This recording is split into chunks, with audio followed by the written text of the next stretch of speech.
Billionaire mother watches black waitress feeding her blind daughter, and changes her life forever.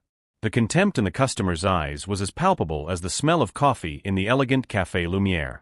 Sitting alone at a corner table, a girl of about 10 years old felt around the table for the Braille menu that should have been there, but wasn't. His eyes, permanently covered by sunglasses, didn't reveal the growing fear in his heart as he whispered repeatedly, "Mommy, come back soon, Mommy, come back soon." Jade Robinson watched the scene as she wiped down the counter.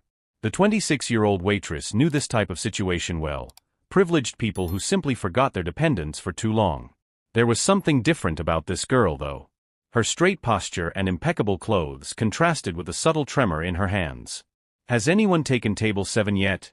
Jade asked Kevin, the manager who was furiously typing on his cell phone. "VIP customers. Wait for Mrs. Bennett to come back," he replied without looking up. "She's unbearably picky about who serves her daughter." Mrs. Bennett. Victoria Bennett. The CEO of Bennett Technologies, whose face graced the covers of business magazines and whose perfectionism was legendary. No one crossed Victoria Bennett and kept their job. "It's been 20 minutes, Jade insisted. The girl looked scared. Kevin finally looked up, irritation evident. "Jade, do I really need to remind you that you're on probation? Don't make my life difficult." At that moment, the girl accidentally knocked over the flower arrangement on the table. Water splashed everywhere, soaking her dress. Her lips trembled as she desperately tried to clean up the mess with napkins, unable to see what she was doing. Jade didn't hesitate. Ignoring Kevin, she crossed the hall with determined steps, feeling the stares of the other customers piercing her back. "Hello, friend," she said softly, bending down beside the girl. "I'm here to help. My name is Jade." The girl froze. "Where's my mom?" "She's not back yet. I'm a waitress here. Can I help you clean that up and maybe bring you something while you wait?" The tension in the girl's shoulders eased slightly. "I'm Clara. I knocked the flowers over. Mom's going to be mad." Jade quickly soaked up the water with a cloth. "Accidents happen. You can't even see it anymore." "You're lying," Clara replied with a shy smile. "I can't see, but I know when adults lie to make me feel better." Jade laughed, surprised by the girl's insight. "Smart girl. Okay, there's a little stain, but nothing serious. Are you hungry?" Clara hesitated. "Mom said not to ask for anything until she gets back." "And when did she leave?" "When the clock said 3:30. Jade checked her watch. Almost 5 o'clock. Indignation grew in her chest. "How about some hot chocolate while you wait? I promise I won't tell." The smile that lit up Clara's face was worth the risk. Jade brought not only hot chocolate, but also a sandwich and cookies. She explained each place setting at the table, gently guiding the girl's hands. "You describe things differently," Clara commented between bites. "The others talk as if I'm stupid." "My younger brother is blind," Jade explained. "I know how important it is to be treated like a person, not a disability." For 15 minutes, Jade sat with Clara, listening to her favorite books in Braille and her passion for music. The girl was completely transformed, from scared and lonely to excited and bright. What neither of them noticed was the black Mercedes that pulled up in front of the cafe. Victoria Bennett, CEO of Bennett Technologies and one of the most powerful women in the country, watched the scene through the window with an enigmatic expression. Her calculating eyes didn't miss a single detail of the interaction between the waitress and her daughter. "Ma'am," her driver asked, "would you like me to accompany you?" "No. Wait here," she ordered, her eyes fixed on the waitress who was now making Clara laugh with a story. When Victoria finally entered the cafe, Kevin practically ran toward her, apologies pouring out. She ignored him completely, walking directly to the table where Jade was now saying goodbye to Clara. "Jade Robinson, right?" Victoria asked, her voice cold and controlled. Jade's blood froze. How did this woman know his name? "Yes, ma'am." "I see you took the liberty of feeding my daughter." "Mommy!" Clara exclaimed. Jade was so nice. She told me about constellations we can feel instead of see. Victoria looked at the empty plate, the chocolate, the half-eaten cookies. Her face revealed nothing. "How much do I owe you for the meal?" she asked, opening her designer purse. Nothing, Jade replied, her voice firm. It was on the house. A tense silence settled over the cafe. The entire place seemed to hold its breath. All right, Victoria finally said, taking Clara's hand. Let's go, honey. As they left, Jade heard Clara ask, "Can we come back tomorrow?" Jade promised to teach me the difference between cappuccino and macchiato by smell. Kevin approached immediately. "In my office. Now." Jade knew she had just lost her job. What she didn't know was that, outside, Victoria Bennett was typing a message to her personal assistant. "I want everything on Jade Robinson by tomorrow morning." In the world of the rich and powerful, everything meant exactly that. Every detail, every unfulfilled dream, every silent struggle. And Victoria Bennett always got what she wanted. If this story about kindness and unexpected encounters touched your heart, be sure to subscribe to the channel to discover how a simple gesture of compassion can trigger a storm of change in the lives of people who never imagined their paths would cross. Rain pounded the window of Jade's small apartment as she stared at her resignation letter from Café Lumière. Next to it, an eviction notice and overdue bills completed the bleak picture. Her cell phone rang. It was Daniel, her 16-year-old brother, blind since the age of 5 from poorly treated meningitis. "Don't give up," his voice sounded comforting. "You always said that everything happens for a reason." "I lost my job for helping a child, Danny. What could be the reason for that?"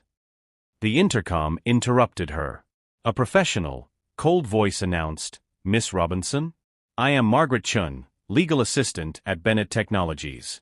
Mrs. Bennett requests your presence for a meeting at 9 a.m.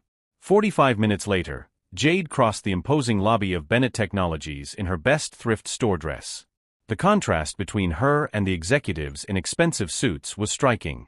In the 45th floor conference room, Victoria Bennett surveyed the city like a queen contemplating her kingdom. Without turning, she motioned to a chair. "Yesterday you served my daughter when I specifically asked you to wait for my return," Victoria began, her voice calculatedly neutral. "She was hungry," Jade replied simply. Victoria finally turned to face her. "Do you know why I left Clara alone for nearly 2 hours?" The question took Jade by surprise. "No, ma'am."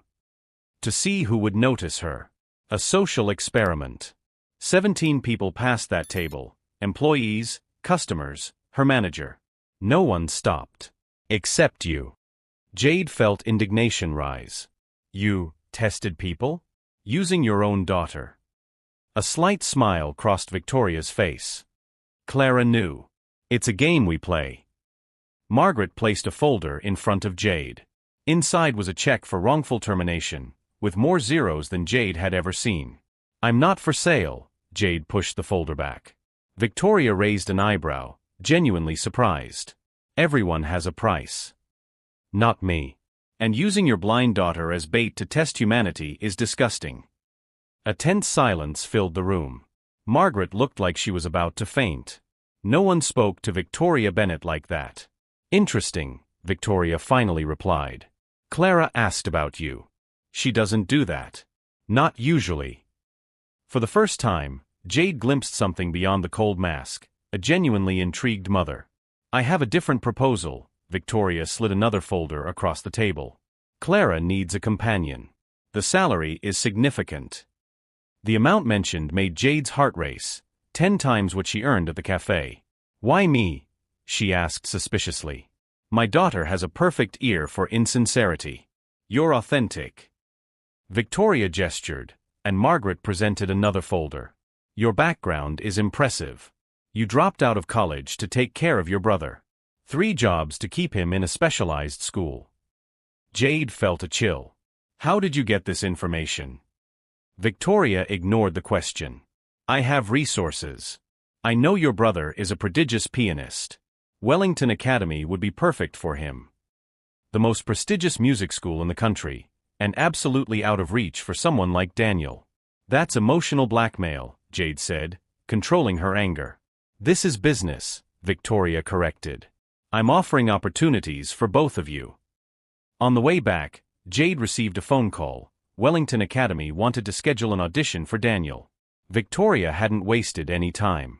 That night, Jade researched Victoria Bennett obsessively, uncovering disturbing patterns, former employees who disappeared professionally, rivals facing coincidental scandals, a former nanny who had sued Victoria for bullying only to mysteriously drop the lawsuit. But then Jade found something else: news reports about the accident that had blinded Clara 5 years earlier. Victoria had been driving, possibly distracted by text messages. Afterward, the story simply disappeared from the media. The next day, when Daniel played the piano at Wellington Academy, bringing tears to the teacher's eyes, Jade made her decision.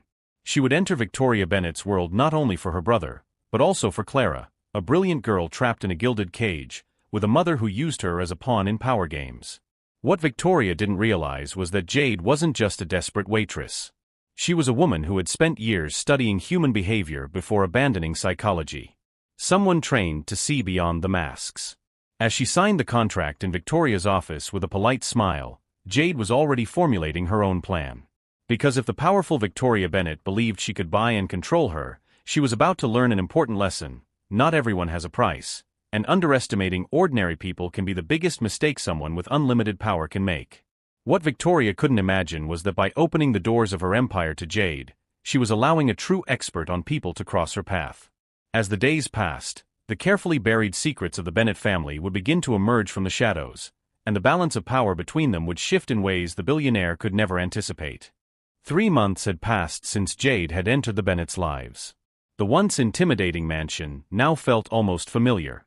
Clara was blossoming under her care, revealing an intelligence and curiosity that had been stifled by years of overprotection. "The stars must be like music we can't hear," Clara explained as her fingers traced an astronomy book in Braille. "We feel like they're there even when we can't see them." Victoria watched from a distance, her gaze impenetrable. "Clara has never talked so much," she commented later. "What have you done to her?" "Nothing special. I just treat her like a person, not a disability." The next morning, while organizing Clara's books, Jade found a box hidden at the back of the closet. Inside was a diary and a USB stick. "It's Mom's diary," Clara explained when she felt Jade freeze. "Trevor helped me hide it." Trevor Bennett, Victoria's brother, rarely mentioned. That night, after Clara fell asleep, Jade inserted the flash drive into her laptop. The contents left her stunned: photos of Victoria smiling, something Jade had never witnessed, videos of Clara with her sight still intact, and headlines that never made it to the newspapers. Bennett Technologies CEO investigated for driving under the influence. Victoria Bennett's daughter may lose her sight permanently. An email from Trevor to Victoria, dated a week after the accident, confirmed the worst. Vic, the lawyers managed to suppress the story. The judge sealed the records. The driver of the other car accepted the settlement agreement. Clara deserves to know the truth someday. Victoria had not only caused the accident, she had used her power and money to cover it up. The next morning, Victoria announced, "I have a meeting with the Foundation for Visually Impaired Children. Clara is going with me." Something in her voice alerted Jade. After some research, she discovered that no such meeting had been scheduled. On instinct, she placed a small tracking device in Clara's backpack. 3 hours later, the tracker showed a remote location, 100 kilometers from the city. Jade called her only possible ally, Trevor Bennett. Victoria canceled Clara's experimental treatments over the last 5 years, Trevor revealed when she found him. Procedures that could have restored some of her vision. "Why?" Jade asked, horrified. "Guilt. Control." Victoria believes that if Clara regains her sight, she will see her mother for who she really is, the person responsible for her blindness. The GPS guided them to an isolated clinic. Through the window, they saw Victoria arguing with a doctor while Clara waited confused in an exam room. "She repeats the tests twice a year to ensure Clara remains blind," Trevor explained. "She hires specialists to confirm there's no hope, even when there is." Clara turned her head toward them, as if she could sense their presence. "Enough," Jade declared, determined. "Clara deserves the truth." As they entered, Victoria paled. "What are you doing here?" "It's over, Victoria," Trevor said, holding out a folder. "I have copies of everything. The accident. The cover-up. The denied treatments." "You don't understand," Victoria whispered, desperation in her voice. "I can't lose her."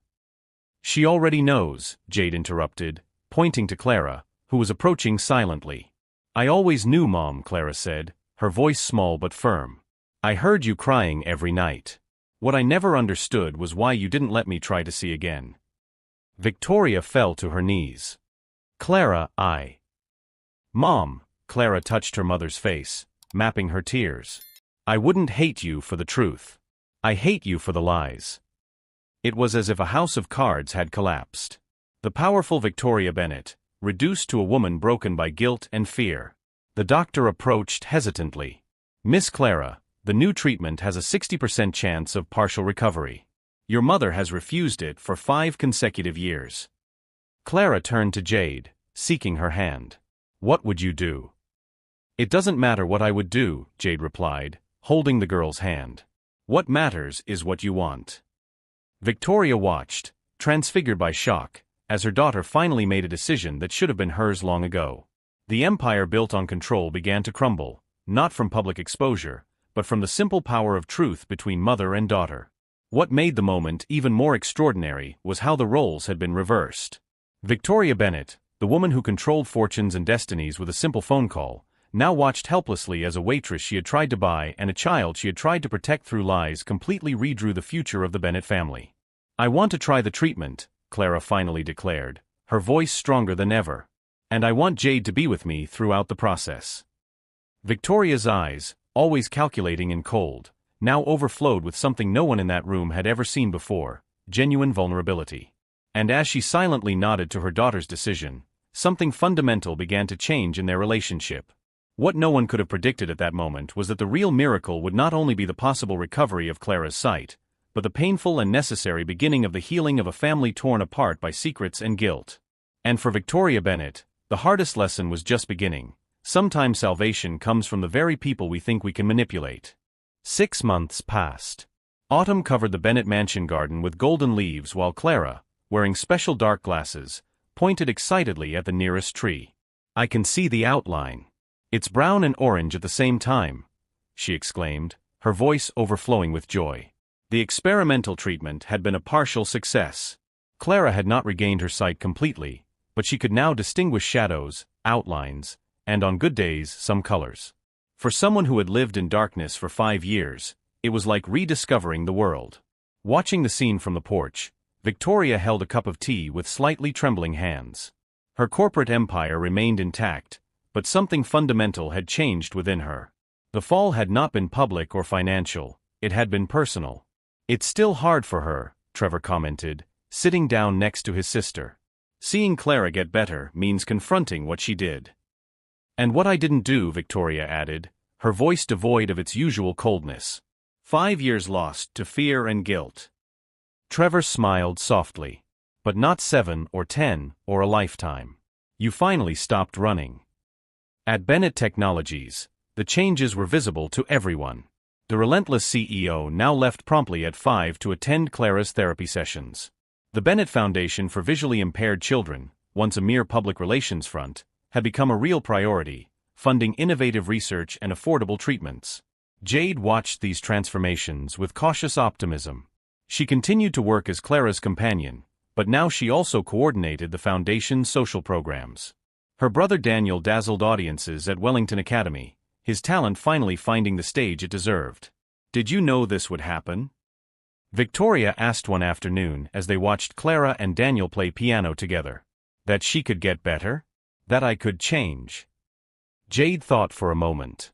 "I knew Clara deserved a chance. As for you, let's just say I bet on the possibility." Victoria nodded, understanding. "You know what scares me the most? It's not the idea of Clara blaming me for the accident. It's realizing how much time I spend trying to control everything and everyone, when the only real control we have is over our own choices." That night, Victoria called Jade into her office. On the table lay a set of documents. "I want you to run the foundation," she announced without preamble. "Not as an employee. As a partner." Jade examined the papers, stunned. Victoria was offering her 40% of the foundation, complete autonomy, and a budget that could help thousands of children. "Why?" asked Jade, still suspicious after months of psychological games. "Because you saw my daughter when I only saw her disability," Victoria replied simply. "Because you saw truth where I only saw control." And because the foundation needs someone who understands that compassion cannot be bought. There was sincerity in the eyes of the woman who, just 6 months earlier, believed that everything and everyone had a price. On Clara's birthday, the Bennett mansion welcomed guests for the first time in years. Not executives or politicians, but children from the foundation and their families. In the center of the garden, Clara, now wearing glasses that allowed her to distinguish basic shapes and colors, proudly presented an exhibition of tactile sculptures she had created to see with her hands, as she explained to visitors. "Any regrets?" Trevor asked Jade, watching his sister interact with the families without a trace of her former condescension. "About joining this crazy family?" Jade smiled. "Not for a second." A child approached, asking Victoria if she was blind too, confused by seeing her with Clara. "No dear," Victoria replied, kneeling down to the boy's level. "But I used to be, in a way. My daughter and a very special friend taught me how to see." Later, when everyone had left, Clara gave Victoria a gift, a small painting she had made, mixing textures and the few colors she could distinguish. "To remind you that sometimes we have to lose something to truly appreciate what we have," she explained. Victoria Bennett, the woman who thought she could control destiny, had learned the most valuable lesson of her life from a waitress who refused to be priced and a daughter brave enough to choose the truth, even when it was painful. Her empire remained, but its foundations had been completely transformed. As for Jade, she discovered that changing lives didn't require power or money, just the courage to remain true to her values when everyone around her was for sale. Sometimes, the simple act of seeing people as they truly are, beyond their disabilities, social status, or past mistakes, is the first step toward transforming not just one life, but entire generations. If this story of redemption and transformation touched your heart, be sure to subscribe to the channel for more stories that show how small acts of kindness can trigger profound change. And share in the comments, have you ever witnessed how a simple act of compassion completely changed the course of a life? Sometimes, all we need to start over is someone who sees beyond our shortcomings and reminds us that our story is not over yet.